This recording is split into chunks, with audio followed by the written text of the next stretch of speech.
Me llamo Mariana Torres y estaba sola en casa con mi bebé de 1 año. La acosté y fui a la cocina a preparar algo de comer. Mi esposo estaba de viaje por trabajo. Hablé con él por teléfono y luego subí a tomar una bebida caliente para relajarme. Llevé el monitor de bebé para no tener que ir a la habitación de Karen cada 2 por 3 a ver cómo estaba. Al llegar al baño, ajusté la temperatura del agua y me acosté en la bañera. Era mi momento, un poco de calma y tiempo de calidad solo para mí. Solía hacer esto todo el tiempo. Era prácticamente una rutina, mi momento más esperado. Hasta que una noche, oí risas provenientes del monitor de bebé. Miré y vi a Karen de pie en su cuna, riendo a carcajadas, pero parecía que se lo hacía a alguien. Pero yo estaba en el baño y mi esposo estaba trabajando. Salí del baño y me acerqué. Estaba despierta y no pasaba nada extraño en la habitación. Pasaron días y noches hasta que volvió a suceder, solo que esta vez lloró en lugar de reír. Otra vez fue como si alguien estuviera allí. Me quedé allí un rato, observando, esperando algo, hasta que vi una sombra que pasaba muy rápido cerca de ella. Corrí. Inmediatamente fui allí. Karen estaba llorando. No había nada en la habitación, pero la sensación de que me observaban era agonizante. Agarré a mi hija y me fui. Llamé a mi esposo y le conté lo que estaba sucediendo. Al principio, no me creyó, pero cuando preguntó quién era el niño que hablaba de fondo, entré en pánico. Estaba aterrorizada, sola en esa casa. Salí corriendo de allí, fui a casa de mi hermana, que estaba cerca, y esperé a que regresara. Regresamos a casa. Durante unos días todo fue normal, hasta que Karen comenzó a llorar como si viera a alguien otra vez. Le enseñé el monitor de bebé y apareció.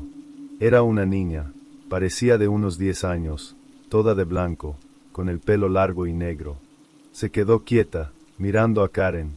Realmente me afectó y estaba atormentando a mi hija. Pedí ayuda, alguien que entendiera la situación, y una mujer que no vivía lejos de aquí. Ya conocía la historia de la casa, esa niña, el fantasma. La mujer que vino a nuestra casa se llamaba Leticia. Era conocida en el barrio como una señora que veía cosas, pero lo que me llamó la atención fue la forma en que describió la casa a pesar de no haber entrado nunca. Dijo que había una presencia infantil dentro, atrapada, confundida, como si no supiera que estaba muerta. Pidió ver el monitor de bebé y, en cuanto le enseñé las grabaciones de la figura junto a Karen, afirmó con total seguridad: esa niña no está aquí por casualidad. Dijo que hacía muchos años, en esa misma casa, una niña llamada Camila había muerto quemada en un incendio en el dormitorio. Los vecinos dijeron que estaba atrapada porque sus padres se habían ido y habían cerrado la puerta con llave, sin darse cuenta de que el cable de la calefacción había hecho cortocircuito. Camila tenía la misma edad, el mismo aspecto y vestía de blanco como la figura que se le apareció a mi hija. Leticia dijo que estaba repitiendo los últimos momentos de su vida, y que cuando veía a otra niña, se acercaba como si buscara compañía o ayuda. Mi esposo y yo intentamos tener una pequeña ceremonia con velas, oraciones y juguetes de niños en el dormitorio, como Leticia nos había indicado. Ella creía que tal vez esto ayudaría a Camila a comprender que se había ido y que podía descansar. Permanecimos despiertos toda la noche. No volvimos a ver a la niña muerta, pero Karen despertó al día siguiente con arañazos en el brazo y ojeras. No podía dormir sola y miraba fijamente a los rincones de la habitación con miedo.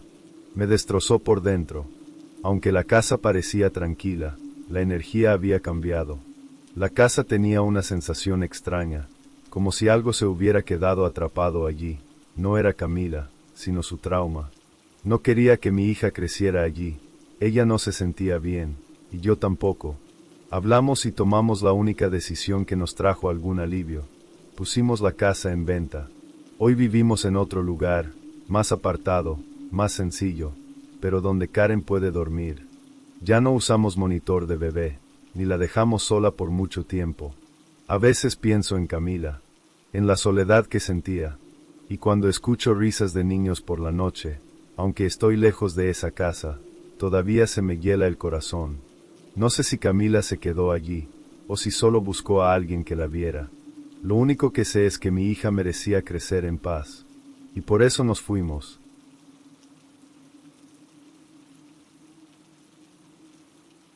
Me llamo Paulo y tengo 2 hijos.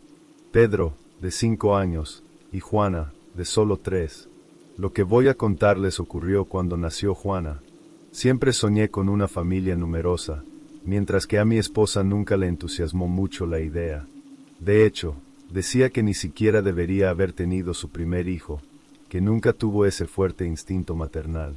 Quizás lo hizo más por mí que por voluntad propia.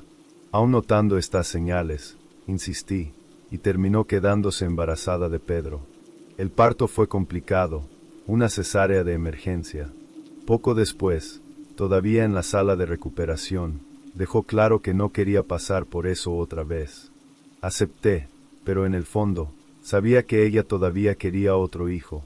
Con el tiempo, se convirtió en una madre extremadamente protectora con Pedro. Estaba claro que lo amaba profundamente, pero eso no borró el trauma que vivió durante el parto. Aún así, años después, pensando más en mis deseos que en su salud, la convencí de que lo intentara de nuevo. El embarazo de Juana transcurrió sin incidentes, pero en el momento del parto, lo peor pasó. Los médicos me tenían contra la pared. O salvaba a mi esposa o salvaba al bebé. Y elegí a mi hija. Enterré a mi esposa el mismo día que Juana salió de la UCI. Los días siguientes fueron una mezcla de duelo e intentos de mantener una rutina, pero pronto empecé a sentir que no estaba solo en casa. Pensé que era agotamiento, el recién nacido llorando por la noche, Pedro exigiendo atención, yo apenas durmiendo. Pero los sentimientos no desaparecieron. De hecho, empeoraron. Una mañana, al oír llorar a Juana, fui al dormitorio, medio tambaleándome por el sueño. Y fue allí, entre las cortinas, donde vi a mi esposa. Llevaba el vestido rosa bebé que usaría para salir del hospital, ahora manchado de sangre seca. Su rostro estaba distorsionado por el dolor, sus ojos hinchados como si hubiera llorado durante días. Me quedé paralizado. Intenté decir algo, pero solo logré llamarla amor antes de romper a llorar, con Juana en mis brazos. Cuando levanté la vista, había desaparecido. La noche siguiente, desperté de la nada y fui a ver a Juana. Y allí estaba de nuevo, frente a la cuna, viendo dormir a nuestra hija. Esta vez, sin sangre, pero con el mismo rostro cansado, marcado por la tristeza. Al verme, se le llenaron los ojos de lágrimas. No dijo nada, solo me miró como exigiendo una respuesta, como preguntando, ¿valió la pena? Entonces, se desvaneció como el humo. Desde entonces, rezo cada noche, no solo por mí, sino por ella, por la paz que nunca tuvo en vida y que aún no ha encontrado después de la muerte. Sé que lo que tomé fue una elección cruel, aunque me la impusieran, pero la llevo conmigo cada día. Y cada vez que veo sonreír a mi hija, recuerdo que esa sonrisa costó una vida. Hoy Juana tiene más de 1 año. Todavía veo la figura de mi esposa deambulando por la casa, a veces cerca del dormitorio, a veces en el porche, como esperando algo. Tal vez esté esperando que mi arrepentimiento se convierta en redención. O tal vez solo quiere asegurarse de que Juana esté a salvo. Pero lo que realmente me atormenta es saber que el precio de mi sueño fue la eternidad de quien más me amó. Y esa es una carga que no sé si alguna vez tendré la fuerza para soltar.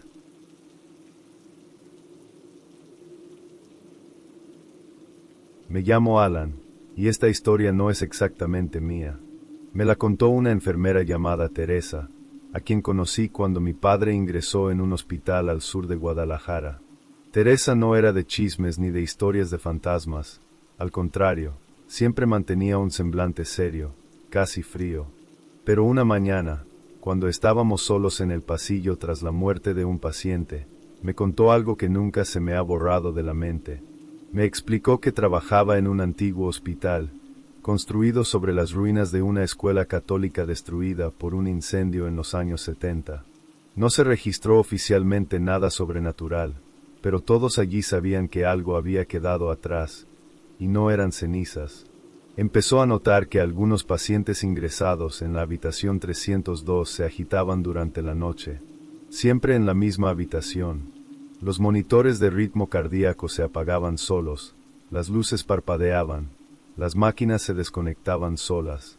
Al principio, pensaron que era un problema eléctrico, pero luego empezaron a circular informes de pacientes que se despertaban gritando, afirmando haber visto a una monja de pie junto a ellos. Su cama, una figura alta, delgada, con un velo que le cubría el rostro y un crucifijo atado al cuello. Una de ellas sufrió un infarto fulminante minutos después de gritar pidiendo ayuda. Pero cuando fueron a revisar las cámaras del pasillo, hubo interferencia justo delante de la 302, como si algo estuviera bloqueando la grabación al mismo tiempo, entre las 3:08 y las 3:15 de la madrugada. Una noche, un paciente con alucinaciones ingresó tras una convulsión. Hablaba incoherentemente, pero repetía, «Viene a rezar por mi alma, pero su oración es llevarme». Teresa estaba a cargo de monitorearlo, y a las 3:08 de la mañana, comenzó a forcejear en la camilla, con la mirada perdida en el rincón oscuro de la habitación. Intentó sujetarlo, pidió ayuda, pero nadie respondió. Desesperada, corrió al botón de emergencia y, al girar la cabeza, vio a la monja. Sus ojos eran dos agujeros negros, profundos como cuevas, y su rostro estaba parcialmente quemado, con la piel derretida adherida a sus ropas. Teresa no gritó. No podía, estaba en shock. La mujer simplemente señaló a la paciente y murmuró algo que nadie entendió. Al segundo siguiente, el monitor cardíaco se detuvo, y todo quedó en silencio. Después de esa noche, Teresa solicitó un traslado a otro departamento, pero lo que realmente la destruyó fue lo que descubrió meses después. Una monja anciana que había trabajado en esa escuela y que había desaparecido en el incendio había sido dada por muerta, pero su cuerpo nunca fue encontrado. Algunos decían que encerraba a los niños en la capilla para que rezaran hasta que confesaran sus pecados, aunque fueran solo imaginaciones infantiles. Cuando comenzó el incendio, intentó salvarlos, o impedir que se fueran. Nadie lo sabe con certeza, pero los médicos del hospital comenzaron a decir, en una broma amarga, que la habitación 302 era su capilla, donde continuó sus oraciones, donde continuó sus penitencias. Lo que Teresa vio esa noche no era un espíritu cualquiera, era algo que creía seguir en misión. Después de que Teresa me contara esto, solicité un traslado del hospital de mi padre. Ni siquiera quería subir a los pisos superiores. Pero lo que me impactó más que la historia en sí fue su expresión al terminar de contarla. No era miedo. Era culpa. Culpa por haber dejado a esa paciente sola con esa cosa. Y antes de irse, dijo una última cosa que me dejó helado. No se aparece a todo el mundo, solo a los que tienen que pagar por algo.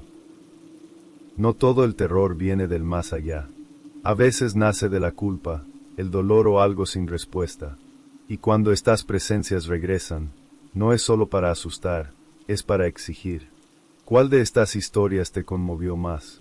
¿Alguna vez has vivido algo similar o conoces a alguien que haya visto lo imposible?